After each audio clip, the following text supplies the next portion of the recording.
Hey guys, Kieran Chawla here. For those of you who don't know me, I'm an investigative reporter and now turned businesswoman. I know that still sounds very weird for me to hear. Maybe odd for you guys too. Maybe y'all probably still look at me as a reporter, which I don't want that to change, but it is odd for me to have to hear that I'm a business owner. I'm proud of it. I'll get to that in just a second, but I do kind of want to fill you in on who I am. So, yes, I'm a reporter. I have about 20 plus years of journalism experience, but I'm only 21. I actually started when I was in high school, an internship in high school. And I guess a little history lesson here. Back when I did start in high school, it's a lot of high schools, huh? They did not do internships for people in one more time high school.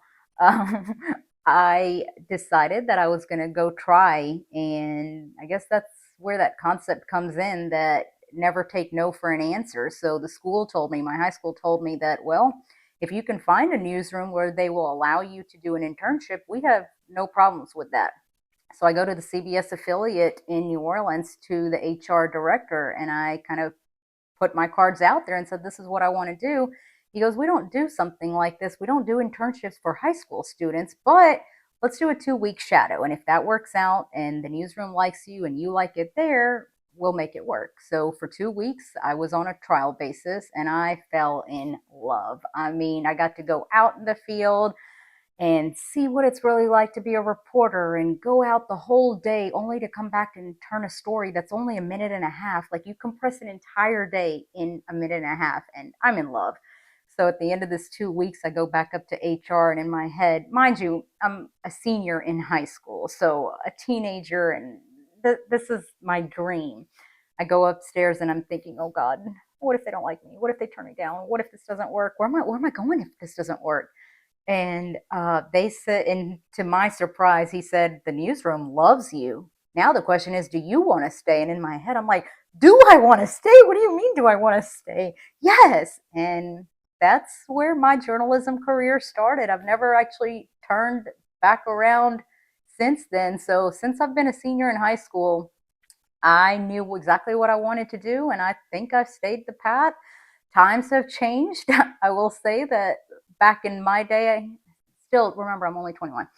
Back in my day, they used to have, and I probably still have them somewhere, the cassettes. And I mean, the regular VHS, then they started compressing it into a smaller cassette, even smaller. And then now everything's on an SD card. Not only now it's an SD card, shoot, there's so much happening on a cell phone, which is how we decided to start Unfiltered with Kieran, because the concept has now changed. So many people are getting their news from where? Right here. So let me go back though. After I started in high school, I stayed there all through college as well. After I graduated, that turned into a job, just the beginning entry job. Stayed there all through college, and I went to Loyola University in New Orleans, so I was able to stay at that CBS affiliate. After that, my junior year going into senior year is when Hurricane Katrina hit, and that just threw everything for a loop. Nobody knew what was going to happen. It was CBS, that's where I worked. The station, the studio, the entire thing was completely underwater. So we actually had to move up to Baton Rouge, and we were working out of the LPB building right there on Perkins. Well, I still needed to go back to school at Loyola eventually when it all opened up. Um, Let me back up. I actually switched over to LSU for that semester. Eventually, WWL went back to New Orleans. Well, trying to go to school in Baton Rouge and then go to New Orleans for work, it was taking 3 hours one way, and I couldn't do it. I hated to do it. I remember crying when I went to them, to management, and said, I'm going to have to quit. Here I am thinking this is the worst thing I could ever do for my career. Mind you, I'm still very young, early 20s right now. And I'm like, this is suicide, but I know I needed to finish college. So I finished up my last year at LSU, graduated early because I was just ready to get out. I had enough credits. I graduated in 3.5 years. Senior year was really messed up between the hurricane. Next thing you know, I land at the NBC affiliate in New Orleans. Still, it's a full-time job now, but I'm not on air, but I'm still getting a lot of experience as the reporters go out, or a photographer will go out, they're shooting a lot of the stuff. They come back, I get to piece it together, and I handed it off to a reporter. Well, when the reporter comes back and tells me, hey, I had no changes, you wrote a great script, that's where I got so much experience. And from there, I went to, actually came to Baton Rouge. Started at WVLA. That's probably something a lot of people don't know about me. I started at VLA in 2006 or 7. I can't remember. They were just starting up news back then again. Um, got I learned a lot there. You were one man bands, and what that means in the business is that one person does everything. So you shoot, you edit, you report. And here I am, little bitty me, trying to dress nice, dress in high heels, carry the big tripod, a big camera. It was a sight to see, y'all. And now you'll find me in flip flops or tennis shoes. Back then, I could pull the heels off, but I look back and I'm like, what were you thinking? Anyway, stayed there 11 months, went to Jackson, Mississippi, and from there I got experience on the anchor desk as well. Got to fill in anchor on the weekends. That turned into the morning show, reporting, recession hits, and you're laid off. Again, what's going to happen now? Oh my God, my world is coming to an end. I moved back home with parents for a little while. I'm sending out, this is how dated things are. Back then, for a resume, you had to send out an actual DVD. You didn't just get to apply online, you had to send out a physical DVD. The people at the post office knew me so well because I was going every day. I was mailing out DVDs anywhere and everywhere. I had to get back up on my feet. It kind of hits you. It's a punch in the gut when you move back in with your parents in your 20s. Not that my parents didn't want me. I think they were so excited to have me home that they were maybe internally praying, hey, this whole job thing doesn't work out for a little bit longer, because it was nice to have your child back home who left what, right after you graduate high school. So I enjoyed that, but one lesson I really learned back then when I had that break, I was young and thinking, I'm never going to get back up. I'm never going to get a job again. And I didn't enjoy that time off. I was so stressed out of, I have to get a job. I have to get a job. I have to get a job. That was the only focus I had. Whereas the second time where it happened in my life, I promised myself, if it ever happened again, I'm going to enjoy that time off. And I did, which I'll get to in just a bit. Um, from there, I go back to WDSU in New Orleans, and now I'm reporting. I'm part time though because they didn't have any openings, so I'm still applying everywhere while I'm working there. Baton Rouge called and got a job there. Started as a weekend anchor to reporter, and came off the anchor desk maybe a year later, and there started investigative journalism. And I have been in love ever since then. I'm that nerd who loves to put puzzles together like Christmas. I get the thousand piece puzzle and I put it all out. Well, I know I'm weird, but to me, investigations feel like that. Like it starts with one little tip. Somebody calls and says, hey, I think this is going on. That's all I have. It's our digging and our investigating, our reporting that might end up with somebody behind bars or a policy change or something. And we did that. That's like looking at that puzzle completely finished. And that's, that's, that gets my adrenaline running.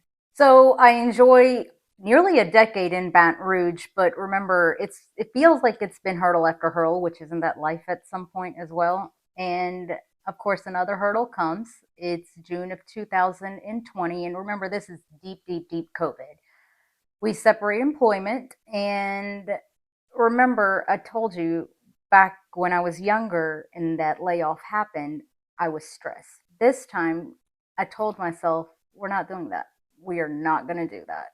So I went camping. We took almost a 6 or 7 week trip out west, and that was an amazing experience and exactly what I needed to be able to go to Yellowstone and just see that, or relax in a chair with nothing but nature. It was amazing, y'all. And I feel like I held true to my values this time, that I'm going to take a mental break and I deserve that mental break. So time passes and it's a, what are you doing? I spent a long while interviewing at several places. Again, this is COVID and things have changed now. So everything's happening via Zoom.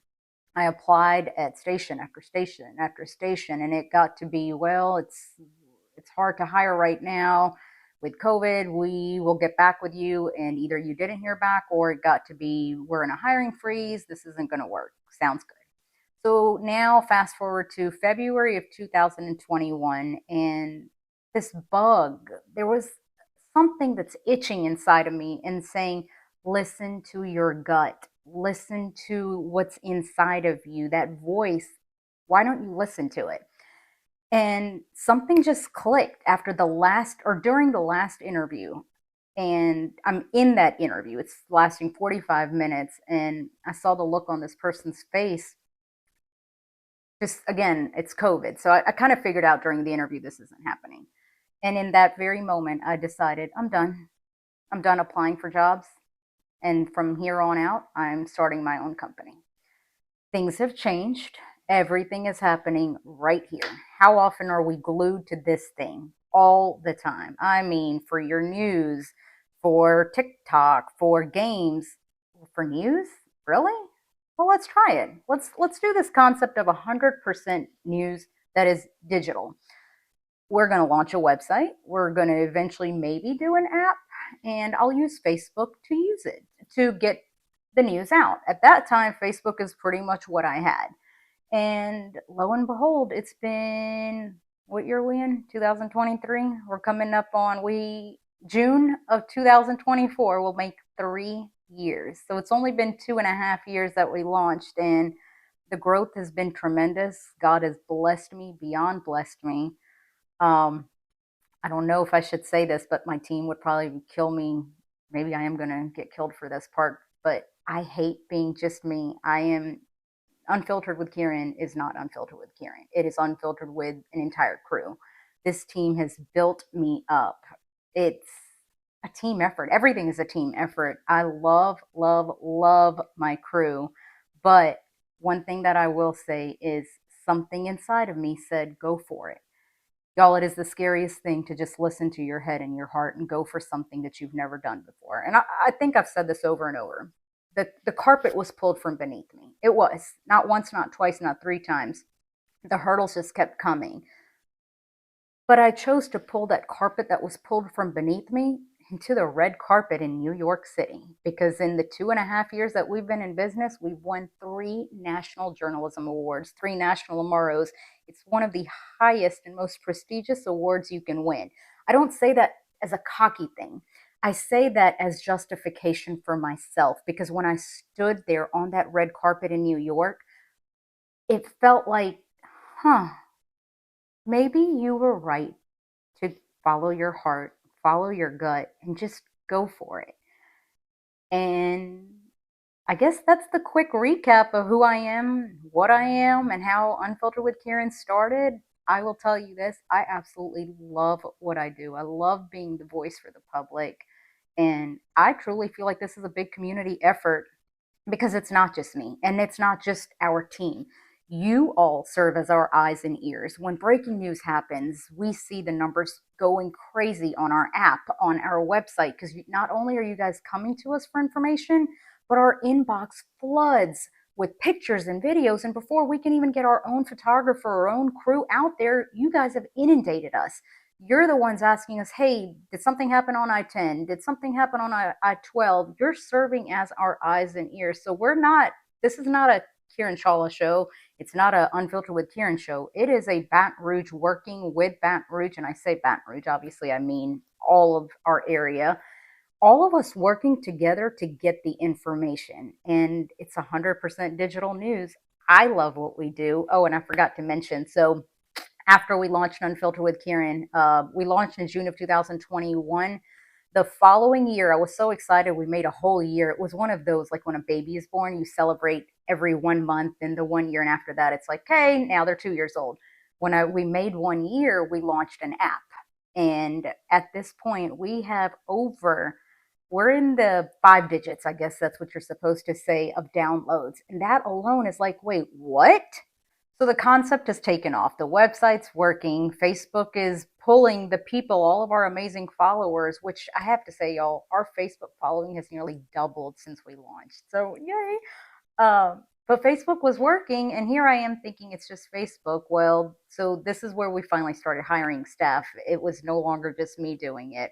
We hired somebody to take care of nothing but social media, and she brings on Instagram, she brings on TikTok, Twitter, and whatnot. And I'm still new to this. In fact, this is what I'll tell you.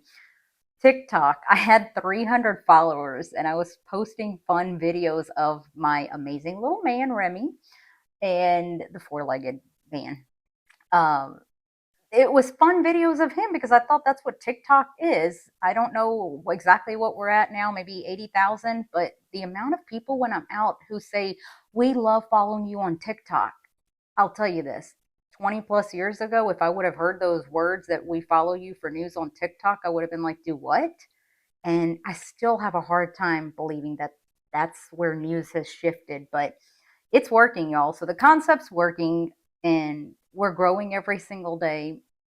I am proud of what we have created, and I'm very thankful for what we have created. So that brings us to where we are today. We are officially launching a podcast. It's going to be called Louisiana Unfiltered, a Unfiltered with Kieran podcast. I remember when I was kind of still trying to figure out what I'm doing, there were a lot of people who were reaching out and saying, "Why don't you do a podcast?" I think I was still like, wait, what? Huh? A podcast? I think the team will tell you I'm probably the last one to adapt to change. So in my head, I'm still old school journalism, like, no, a podcast, what? But here we are now, and our goal, y'all, is to kind of take you behind the story, behind the scenes with us, how we've maybe put a piece together, behind the headline. Sometimes a piece that we've worked on for a while, you're seeing the condensed version. We might spend 3 months, y'all, working on a piece. I know for our investigations, we will spend months, weeks working on it. But when you finally either read it or see it, you're seeing maybe a 30-minute special, 5-minute special. But my point is, you're not getting every little bitty detail. Our goal is to give you everything, be it conversations with the people, the experts we've interviewed. Maybe it's a conversation with this entire team that, hey, how did this one come together? Or whatever's happening in the community, the deeper dives. Hey guys, okay, so I know I was telling you that when we did launch Unfiltered with Kieran, I was by myself, and that now we have evolved into an entire team. Well, I want to introduce you to that team. These are the people who do so much of the hard work, and you might see a byline, but I want you to actually get to meet them. And I'm going to introduce you to them by the order they joined Unfiltered with Kieran. So before we even launched, so I guess technically I wasn't by myself. Catherine was our in house lawyer. She's been there from day one, well before we launched. So, yes, I guess it was a two-team person in the very beginning, but she was over all the investigations. She kind of makes sure everything's legally all correct. So, let me introduce you to her first. Kat. Hi, how's it going? I'm Kat. Good, good. Tell us a little bit about yourself. Why? In fact, let's introduce them to the story. So, Kat did not want to work with us. In fact, when I called her and asked her if she would do this, she straight up said no to me. I think that's a bit of a mischaracterization. I was fresh out of law school and I just knew how big this project would be and I just didn't feel like I was ready to jump into that because I didn't have enough experience. But, First Amendment constitutional law was my favorite subject in law school and we actually had a mutual friend who connected us and was like, "No, Kat's the person for the job." And when I initially told Kieran no, Kieran went back to that friend, and the friend was like, "No, you can't let her just get out of this. You have to make her do it." And so we just kind of had a real talk. And I was like, "Look, here are the areas I feel most vulnerable at and why I'm kind of hesitant." But Kieran said, "I don't care. You're the one for the job." And, here we are now. Yep. 2.5 years later, she's full time now. And not only is she our in house counsel, she also serves as our investigative producer. And we're lucky to have her. But the funny thing on this is that, so I finally got her to say okay. She says okay. And I said, let's just try the first one. We're going to just try the first one as a sample, if you like it or not. Well, least did I know that the first story that we came out with ended up being 30 minutes long. Well, I had to make deadline because we had already pushed out. We're going to be releasing our very first story the what June 10th, I think, of 2021. It's June 9th at 3 a.m. and I am still struggling to finish it, and she has yet to approve it. So 35 minutes later of a video she had to approve, and I'm pretty sure at that moment, Kat, you were like, "I'm done here. I'm not doing this." No, I think it was a bit intimidating having my first real assignment being a 30-minute special, but I just enjoyed the process so much. I was a communications major in undergrad, and just being in the news realm kind of reminded me of what it was like studying public relations back in undergrad. And I remember, I think one comment I made was, "You're burying the lead." And you told me, "Oh my gosh, are you one of my producers or something?" And it was just kind of fun to get to be in that hybrid role of, yes, I'm looking at this from a legal perspective, but I can also look at it from a communications perspective. And I knew after that that this was something I really wanted to do, and I really wanted to grow and learn and develop my skills in this area.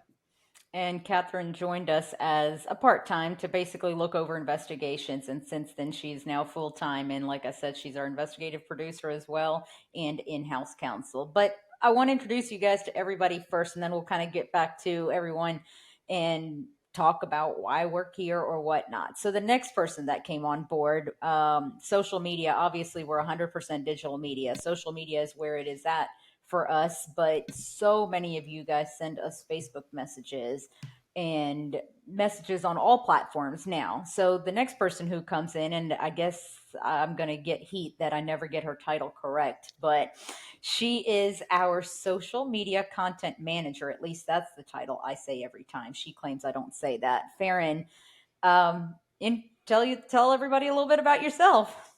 I kind of like it that you give a new name every time. It's like this thing that I love.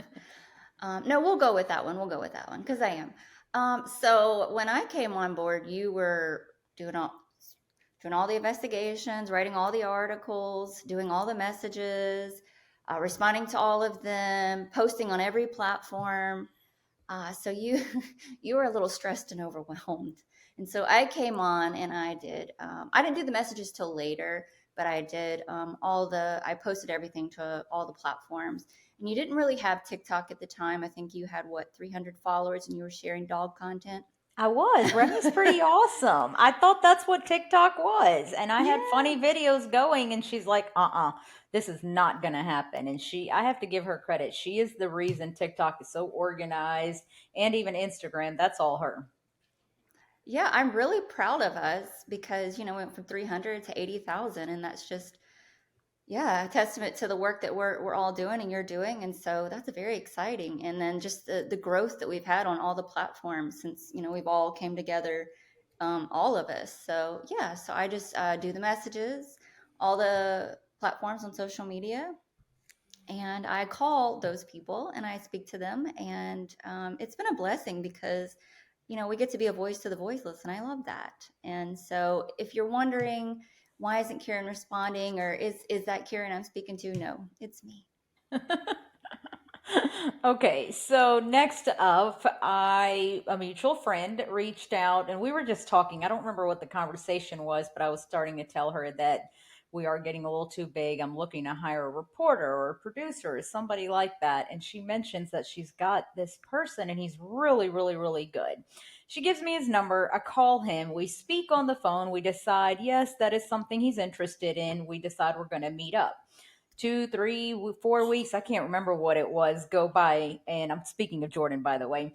2, 3 weeks go by. I don't even know if you even remember this, Jordan. And at first I'm thinking, I guess he wasn't interested. I guess this is not going to work out. And something in my head clicked and I said, okay, as busy as I get, let me try one more time. I reached out and he said life just got crazy busy and he wants to meet. Next thing you know, we meet up at a coffee shop and here we are. I don't even remember how long it's been, Jordan, but Jordan is our reporter. And I kind of in my head call him reporter slash producer because he writes so much content. Yeah, it's been a little over a year. I think it made a year in June or something like that. So a year Yeah, and a June half 1st is, almost now. yeah, a year and a Yep. half. So Oh yeah, a mutual friend reached out, like you said. I was hesitant at first because I knew of you and I knew the things that you had done at previous places. I was like, man, I'm a sports guy, so I was kind of hesitant to get back in the news. But just go and meet with you, I thought it was a good opportunity, and go and meet with you, seeing, I thought you were kind of like militant, just seeing you from afar, but actually getting to meet you and seeing how cool you were and stuff like that, I felt like, okay, maybe I'll give it a shot. Uh, I thought after we For had the that first record, he just said I'm really cool. I just want to make sure the whole team heard that. I'm cool. Did you all hear make that? sure Jordan, could you say make that sure you again? edit that. Make sure you No, edit that out. no, just edit it to where it's repeated repeatedly. They all Right. make Well, fun of me. just the casual conversation. I'll say that the casual conversation, just made me feel comfortable and felt like it was a place that I wanted to give a shot to, even though I wasn't really high on reporting on news because I had some bad experiences doing that before. Um, but yeah, took a chance, and you took a chance on me, and I felt like it. At first, I was kind of overwhelmed. You had a lot going on from Yeah. all over the place, but then I felt like over time we started to kind of find a groove together, and then you started to grow, and we added more people. But yeah, it's just been a ride. It has, and I mean, to Jordan's credit, it got to be like we slowly started adding people on, but Jordan and I were the only ones handling the content that was coming in and regurgitating it to you guys. And I was still going out to the scenes and being photographer, being editor and reporter. And it got to be a lot. But as he said, we slowly started adding more people on. And every time we added somebody who could also help us write, it was just a little more weight off of mine and Jordan's shoulders, which brings me to our next person. And I can't say enough about him. Daniel, this man has worked in so many directions. He has been in management. He's a former news director, and we are so blessed to have him. In fact, we worked together at our former employer.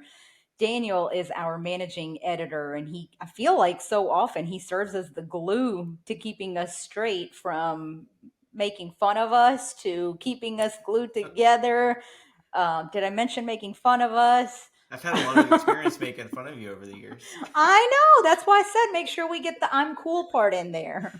We'll make Well, sure you that make it gets kind edited of out. easy sometimes. Yeah, thank you. Low hanging fruit, as they say. Absolutely. Yes. Daniel, tell us about yourself. Introduce yourself. I think you pretty much introduced me. But we go way back, Kieran. We actually worked together a long, long time ago. I was your producer when you were in TV in Baton Rouge, and I spent a lot of time telling you to find your focus. So, Kat, I can relate to that a little bit. I think I can't tell you how many packages I told you you had to cut time Oh my God. I don't because you have were that going over. problem now. You don't have that problem now. It's the opposite. I'm like, what more can you get? But yeah, we go way back, and it's been almost a year with you, and it's been a wild ride in the year since. And Daniel has helped kind of initiate slash make sure I stay on the right path for a lot of changes that are coming this year that we're excited to bring to you guys. And eventually, with due time, we'll make sure we roll those out to you. But he is huge. Like I said, he served as managing or news director in markets, and he's even worked at a school. So I feel like he's just got so much knowledge that he's willing to share. And that's, I think, the part that I appreciate the most, that he has all this knowledge in his head, but it's not being selfish and keeping it to himself. He wants others to learn from it, and he uses that to bring the best for you guys. He actually produced, if you missed our documentary One Night in New Orleans, that was Daniel took charge of that. Election night was all him. So we're blessed to have him. So thank you, Daniel. It's good to be here. It's good to be back. I love journalism. It's something that I've had a passion for since I was a kid, and it's never really wavered. And I took a little break from the industry a little bit and did some consulting work, and just kind of reconnecting with you, coming back home and reconnecting with you. It's been fun. Yay. Okay, last but not least, We eventually, when we did start, about a year or so in fact, it was after Jordan, we had brought on a photographer, but it was more of an as needed basis. So it was more of like when breaking news was happening, which felt like every single night. But for the bigger things, the things that were already scheduled, we would just let him go as needed. Eventually, we realized this is no longer an as needed position, and it became a full time position. So Chase is our photographer, our editor, and he serves us so much more. And I believe it was February ish, right, Chase? Is that when you started? Around February, March, yeah. So we're looking for a photographer, and back then I was shooting on my own if we didn't have Andre's help. And we had an investigative shoot that day. Well, it's also the day that the LSU basketball girls were coming back home to this big victory party. And I had no idea how to do this. How was I going to go to my investigative shoot at the exact same time the ladies are coming home? That's a big deal. And Jordan actually ended up going out to it, correct, Jordan? You went and reported on it. Farron went to go get video of it socially, but I still felt like we need a photographer. Well, Chase, we had started accepting applications. Chase was one of the applications, and I was like, okay, let me just call. I called him and I tell him that this is happening, and instead of going through the application process or anything, Chase, let me let you fill in the rest of the story. What did you do next? I mean, well, we had. I think that was the first time we ever talked on the phone, It and was. just and you mentioned, yeah, I'm working this investigation right now, but we also have the women's basketball team for LSU coming back, celebrating their championship. And so I could tell you were kind of scrambling, trying to figure out how you were Story going of to my make that life. happen. And I was just like, hey, I can cover it. We could, do like a little trial thing. I'll go out there, get some video, and that's what we did. And And then we that's just the kind of day went from that he there. met Farron and Jordan. And I remember texting Farron and Jordan saying, hey guys, this guy's going to meet you out there. He's on a trial basis. We don't know what's going to happen. And I think the three of y'all ended up sitting together. Yeah, that's correct. Yeah. And so he blew me away with the fact that he was such a go-getter, and he Yeah. didn't have to sit here and say, hey, I'm going to go ahead and do that. He shot it, he edited it, he came back. And the thing that I love the most about Chase is the boy never says no. The man, boy, whatever, he never says no. And in today's day and age, I feel like that's just so rare to find. And he, till this day, I'll have to tell him, like, Chase, that event's on a Saturday, you're off. And he'll be like, no, I already told him I was going, I'm going to go ahead and go. Okay. Yeah, or he sounds like death and is still trying to live. Yes. Yeah. No, I remember that day. I remember you telling us that you had a guy that you were, I guess, giving a shot to, and when we got there, it was like crazy. We didn't really know where to go. Nobody knew where to go. We had like some equipment he had to set up in the Oh stands. yeah. It was crazy, but he did a good job on it. And after that, when you asked me, I was like, yeah, he made like the best out of a situation that like we were going into not knowing exactly what to expect, and he made something good out of it. Well, and I I did want to say too, I remember these conversations you had about just the team growing, and you just beamed about every single team member when you would speak to me. You were just like, they're so passionate, they're so go-getter esque, and they really they don't need much direction. They can go with the flow and Yeah. get that content out there. And I just, I want to just reiterate that point that that's all I've seen with this team is it's just a bunch of great individuals who really care about the news and getting information out there. I just want to make it known that she said something positive about me. It wasn't directly, but it was inferred I that didn't that make was about fun me. of you, Jordan, and I even said you make the best pecan. Allegedly, they say I say pecan, and I don't. You're gonna He get us makes the canceled best before we go pecan anywhere. pie. We're not going to get canceled. I do not say pecan. It is not right to say pecan I can't pie. even take. I'll say I made Pecan. the best looking pecan pie. With the tasting, I don't know. I don't know about that. It looked good, but looks I can would be just deceiving. Sometimes. I would like everyone to know for the record, I used dark Caro syrup. And that is And I use why light. Yep. Oh, and that is why oh. it looked darker. It wasn't burnt. It was just dark syrup. My I mean, mama would just for tell the you to use a record. mixture of the two. Exactly. Mm. She hasn't let that go. Those comments really She dug hasn't. deep. I guess one thing I want to make sure I point out is that we are a cohesive team, and I feel like so much of corporate America has changed, but when we say it, we do mean it here. To me, these people mean so much, and I think Kat and I have had so many of those conversations because Catherine helps as far as HR goes as well. But my top priority is these guys. If they're okay, if their families are okay, if their kids are okay, but we do come together and we laugh and we cut up and they make fun of me and I take it, but I try to dish it out and somehow that turns right back around on me too.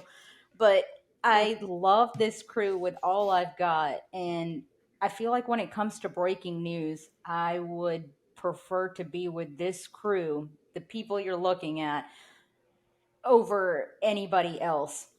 The reason I say that is over and over and over, this crew has just killed it. In fact, I still remember I was out of town in Washington, D.C., covering the Fallen Officers Memorial. And this just goes to what Catherine said, that every single person does more than they need to, and they do it because they want to. We had the double shooting came across in Denham Springs. I'm in Washington D.C. I'm nowhere near town. Otherwise, if I can't get in touch with Chase, or if I don't want to bother, if it's after hours, I go do it on my own. I'll go start shooting and doing whatever needs to be done. I can't remember exactly what time it was. Maybe 6:30. Daniel, do you remember? It was a little Jordan, early. It was late afternoon though. Yeah. Yeah, it I was I around like know it was. 5:15 ish, Yeah. 5:30. Yes. Okay. Then something like that. Maybe I'm thinking 6:30 because it was in Washington D.C. Washington. Yeah. But 5:15. So meaning the staff is off. 5:15, 5:30. The calls start coming in, and I'm thinking, what do we do? Mind you, we have a documentary airing the next day, or either the same night. I can't remember. So Chase is editing the final last few pieces to this documentary. He's there. Um, Jordan is off, but social media, Farron is saying something's going down. We're getting inundated with messages, Hmm. and Daniel and I came together, and I said, "What do we do?" So Jordan was one of my first calls. He's off, and I asked him. I said, "Jordan, I don't know what's happening, but I think we have a double shooting, something in Denham Springs, possibly officer related. This man, he needed to get somewhere else." He went there. He went live with I think 5% juice on his on his cell phone, but he It's went typical of live. him. Yeah. Right. And you. And we had live video up to Facebook within minutes. Um we just made the decision that we're going to stop the documentary, and out of respect, because a deputy was, or an officer was wounded, and we had one person who died. We broke Chase from editing. Chase went out there, but it took him a little while because it's peak traffic time. Yeah. Let me tell you the roles. Daniel, do you remember what your role was in all that? It's all a blur at this point. My phone was blowing up from sources calling nonstop and saying what's happening, or me calling. I had Daniel on this phone and sources on Yeah. this phone, and I just kept repeating what they were saying, and that's how he was writing the story. Yeah. Not only that, but such a community effort. Like Farron, I remember the conversations me and her had like the next day or day after that. Our viewership, you guys, the amount of pictures and videos y'all were submitting. But Yeah, I love to brag. Kieran, you were at the name reading when all this was happening for the memorial, for the police memorial, weren't you? Mm. You were at one of the public events when all this was We happening, were. because yeah, you were at the reading of the names, trying to I get think that so. video while also talking on the phone during those two things. I So think so.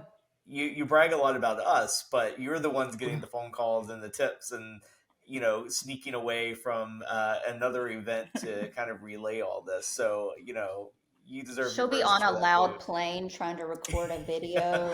I will You can't never hear it, hear but the bless end her of heart, that she's one. trying her best. So they get on to me that I don't do enough videos. And this was a different trip. We're going to DC for something. And I just landed. This was another, it was a shooting at an apartment complex, also related. So we land and we just landed. So the phones are just going on. And same thing, y'all, the cruise, and this was when Andre was with us. Jordan, I don't know if you remember this. Uh, I think Jordan Farron and Andre, they started getting messages. Andre took it upon himself to just get out there. They started writing it. They did everything on their own because they knew I was out of town. And I land, and Farron goes, I'd love audio tracks. So they're still saying, please remain seated. And I'm sitting here with this phone trying to record an audio. And Farron goes, I can't even use this. You gave it your all. I did. No, I but did. with these stories, I just want to say we you know, she brags about us, but our followers, without, I mean, all those messages, pictures, videos, letting us know what they're seeing, like, Yeah. yeah, they're top notch. It's all Yeah, of you guys. and every once in a while, we people don't mind talking to me, but then they'll be like, "Is there a chance I could get on camera? Will Kieran be around?" Every time. That's always a possibility. So like they're happy we're getting the story out, but at the end of the day, they're like, "So is there a chance that maybe she'll be here to get us on camera?" Or they're a little disappointed when they find out it's just me, but Or they'll tell you the story and they'll be like, or they'll tell you the story and they'll be like, well, am I going to get to talk to Kieran too? yep, yeah, exactly. The amount of people I disappoint when I call. Hmm. Yes. Oh, I Kieran's don't not think calling? It's me. I don't think it's disappointing, but I think you guys see the growth that we have had as a company. We've only been in business, what, 2.5 years. June of this year will make 3 years for us, and I can't say how blessed I am. It makes me get emotional when I sit here and think about this crew that we do have. And we have others who are kind of on an as needed basis. You've probably seen that in our team photo, but be it IT, be it additional photographers, writers, whatnot, that if we were to need them, they're there. But this is the day-to-day glue for now until we can start growing, and it's y'all's advertising dollars that keep it going. People ask, are you guys even making money? Not that I go up to you and say, hey, how do you make money? But yes, we are making money, but it's y'all's advertising dollars. If it's the Patreons, it's the merchandise, and that goes to pay for everybody's salaries. But at the end of the day, I love what I do. And I do want to ask one question to everybody because I get this a lot. Why are y'all working at Unfiltered? And what does it mean? I say one, but I think it's all meshed in one big answer, that why work here when you can go anywhere? As talented as all of you guys are, y'all can go anywhere. How do y'all want to do this? Let's go the same order. Kat. Oh, not any pressure or anything. To be honest, it's because I see a lot of myself in you. I see a lot of my kindness, my generosity, my empathy. And for me, that is more important than anything when I'm working somewhere, that I work with a supervisor, a partner, whoever, who can understand me and see the world the way I see it.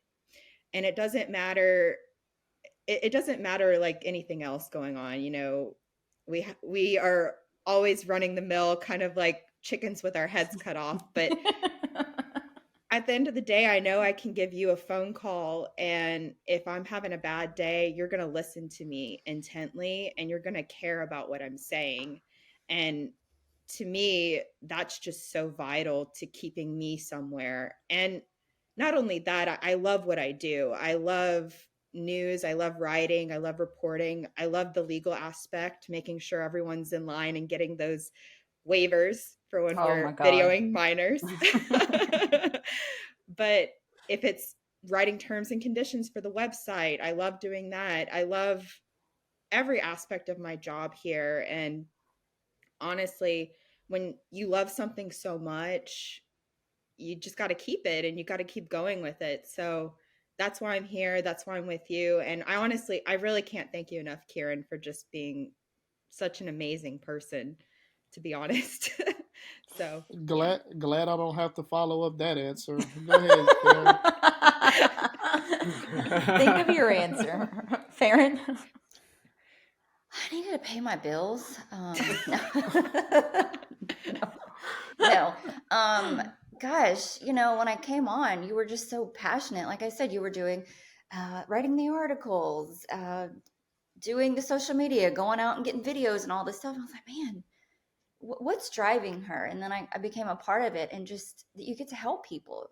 You know, these people, their voices aren't being heard. You know, those conversations that I have in the messages, they're tough conversations. They really are. Someone's child has been killed. Someone's child is dying from a rare disorder, or someone's voice isn't being heard and they're not able to get their story out, and they've been fighting to get their story out.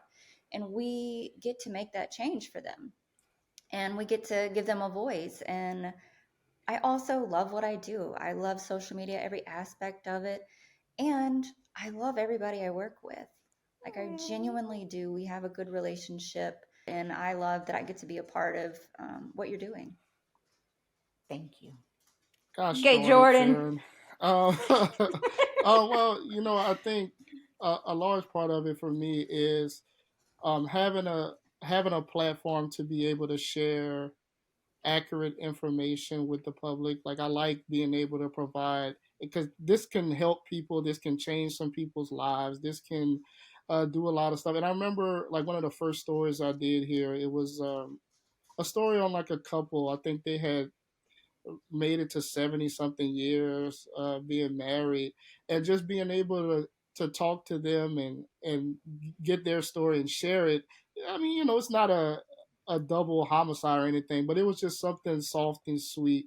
And, like, I, before in my experience, hadn't really done anything like that. So just being able to do that, seeing how happy they were, and the feedback afterward, it was like, wow, okay. And then just throughout the course of time, meeting people and having access to certain people that I typically otherwise wouldn't have had access to, and being able to build those relationships, share those stories, sharing the stories of people, kind of like Farron said, voice to the voiceless. But, like, these people reach out to a lot of other people and don't have an avenue to share that information. So being able to be one of those people to get it out there, and then we make a difference in a lot of people's lives sometimes. And, like, that's like the one of the biggest parts of it for me is when I talk to someone who's been heartbroken, going through a tragedy, and then in one small way we're able to help them feel a little bit better.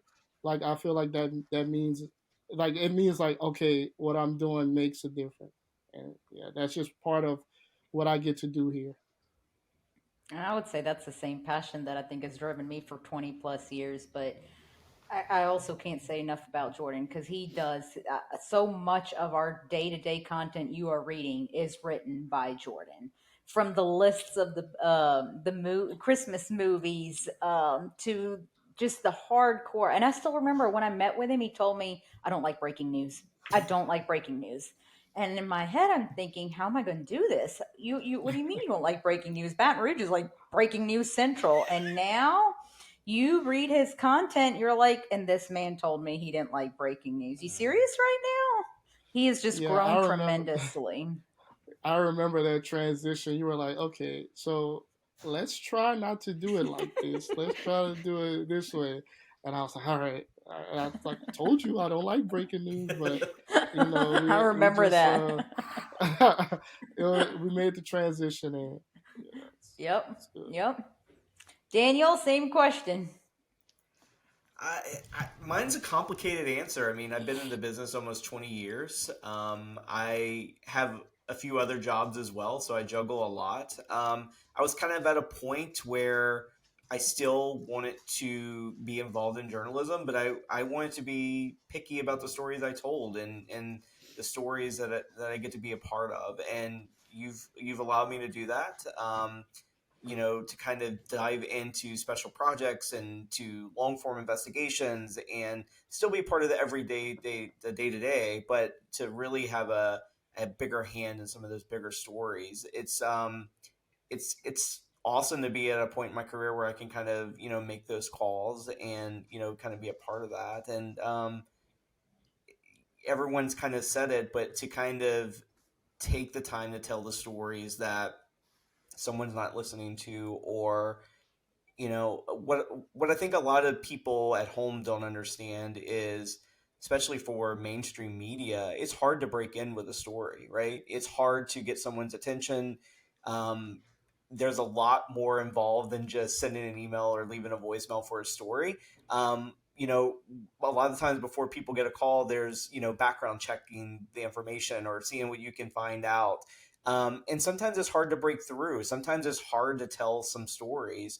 Um, but we have an avenue, we have a platform to be able to kind of take our time on stories. We're not deadline driven, like, you know, mainstream media per se. So we have the flexibility to kind of take our time to tell the stories and to dive in and don't have the pressures. And I think that's why people have connected with you, is because their stories get told. And you know, it's not that anyone else is ignoring their stories per se. It's just that we have a different platform to be able to tell those stories. And it's awesome to be a part of that. It's awesome to reconnect with you. You know, that was obviously a big part of it. We used to share a desk with each other, and We did. we were really close, you know, and we lost touch over the years, me moving around and whatnot. So it's been good to reconnect and to kind of get back into journalism in my own way. And the funny thing is, it's like when we did reconnect, we didn't lose. It felt like we were right back there. So Daniel and I, when we worked at our old station, I sat here. We had my monitor, then his monitor, and he sat here. So in TV, you usually don't go more than a minute and a half to 2 minutes on your stories. Well, I In think my every newscast, producer. it was never more than a minute 20. Okay, so I always pushed it, and I mean, every second makes a difference because you have to have a certain amount of time for weather, for sports, and Yeah, whatnot. commercials. So, yeah, commercials, yes. So I would sit there and I would write my story. Like that's the way I've always done it. I still do it now. I would write my story, and then I'd go back and cut. But then it's like, well, what do I cut out of here? It's all so good. I'd look over at Daniel, and it's if he's 6 o'clock, so it's now 4 o'clock, and I'm looking over him at the monitor and being like, I'm at 2.5 minutes. And the look I would get was the rolling of the eyes. Mm-hmm. You The remember no all that? ma'am, the no ma'am. That was my You know what Sometimes favorite I he'd let word. it slide. You know what I love about Daniel? I'm sorry, Karen. I'm going to call you out. I'm sorry. So, what in television news, you've done things a certain way in television news, Yeah. and so social media is very different. And so you won't listen to any of us, but Daniel says something, you will listen. I try to listen to all of y'all. They all come to me when they need you to do something. Yeah, yeah. The secrets are coming I will. I'll out. give him a call. I'm like, hey, can you say something? Can you say this? Yeah, she Terrible. does. Chase, we didn't get to you yet. Your answer to the same question. Why with us? Yeah. So you know, I was born in Baton Rouge and raised here, and but I never really followed the news, and I was never really kind of like in touch with what was going on in the city up until the point that I started working with all of y'all, and you know, just the meeting people, telling, you know, listening to their stories that I wouldn't have heard otherwise, and then being able to tell them to you know, pretty large audience, and you know, just giving those people that voice that has just been amazing. Just meeting people, learning so many new things, and everyone's kind of touched on it, but you know, it you know, this business is an absolute, you know, joy to work for. It's a joy to work with all of you guys, and you know, the team is just, you know, absolutely fantastic. I don't think, you know, I could put a better team together if I tried. So, you know, it's that is another just great aspect about it that just you don't get everywhere. You don't get a lot of places. Oh, I'm gonna drop a tear, except for the fact that they all go to Daniel and won't tell me things. Well, he tells you Mm. eventually. Yeah, But you y'all know don't. everything. Mm. Okay. Well, for example, when it comes to this podcast, I think they've been on me for a while. Can we do one? Can we do one? And you guys, the public, have been asking, I wish you guys would do a podcast. I wish you guys would do a podcast. I'm going to be upfront and honest. This is not me. This is all of them. This is them taking She charge. doesn't even know what a podcast is. I don't. I mean, I do. I do. But I totally said follow the podcast, and that's not even the right terminology. So I was made fun of for that. But they make fun of me that I'm in 50 different directions. But both of these are on silent right now, and they're probably loaded with messages and whatnot because I can't focus on one thing. But my purpose for you guys meeting this crew is that it's not one person, it's not two people. All of them are the glue. There's a method to this madness. when we launched, it's like Jordan told you guys that I don't even know if we could say it was organized chaos. It was probably just straight up chaos. Mm. People started realizing, wait, we have a different avenue to go to have our voices heard. And the thing that killed me the most was couldn't get to a story. And that's why when Jordan came on, I still felt like, oh my God, between Jordan and I, we got to do everyone. We got to do everyone. We got to do everyone. And finally, I think I realized like that's not possible. It's There are nights that I'll work till late, 8:30, 9, 10. I've been at dinners and canceled and walked out and whatnot, but I have to realize we can't get to everything. But this team you're looking at, this is the glue. There is a method to the madness now. And I would say now we're organized chaos. Organized chaos, yes. Organized. Organized. We won't talk about this morning, will we? We won't talk about it. Well, Jordan coming on was the best part. Like right after we had got it set up, then I just blacked out. I'm like, it won't stop. I thought I could roll my eyes, but you put me to shame, Jordan. Okay, so to kind of wrap everything up, I feel like I'm on an interview. Does anybody have anything else to add to our viewership? No, I'm just really excited. So we are hoping you guys are going to enjoy this. We're obviously open to your suggestions. We've got a good slate lined up of our next few podcasts, but we're constantly open to your suggestions. I want you to feel like I've always said this. This is not a me effort. This is not even this team effort. We are all a community together, be it the Baton Rouge area, be it Iberville, Livingston, Ascension, West Baton Rouge, whatnot. But y'all give us I'm such I said this already. I'm a big puzzle person, but you guys send us one thing that goes to Farron to kind of tell you the streamline. You send a message, it goes to Farron. Farron sees it, she puts it in a system that we all use. Next thing we know, we're all working our contacts and sources. We have a story. Jordan might be writing it. Chase is headed out to it. Daniel's pushing it out. Kat's approving it, and it's already out. And that's how kind of the system works for breaking news. But we are a system to where we work with you, yet for you. And we can't thank you guys enough for that. So for one, I have to say that I'm actually so excited. There are times when I'm sitting there, I'm like, ooh, this would be a perfect episode. This would be a great episode. This would be a great episode. So we are just so thrilled, excited. And we hope that you're going to enjoy this too. And I really do hope that you've enjoyed meeting this crew. This is the glue that holds Unfiltered together. And at times, I have to say, they even hold me together. So how do you follow us or subscribe? We are pretty much everywhere where you find your podcasts. So please make sure to go look us up, Louisiana Unfiltered. Leave us some reviews. If you don't mind, help us out here. Share it to your Facebook pages. Tell your friends. This is new. We hope you enjoy it, and we are open to your suggestions because, again, it is a community event. We're all in this together, and we're hoping that that's what we're going to continue to provide for you. We look forward to seeing you on the next episode of Louisiana Unfiltered.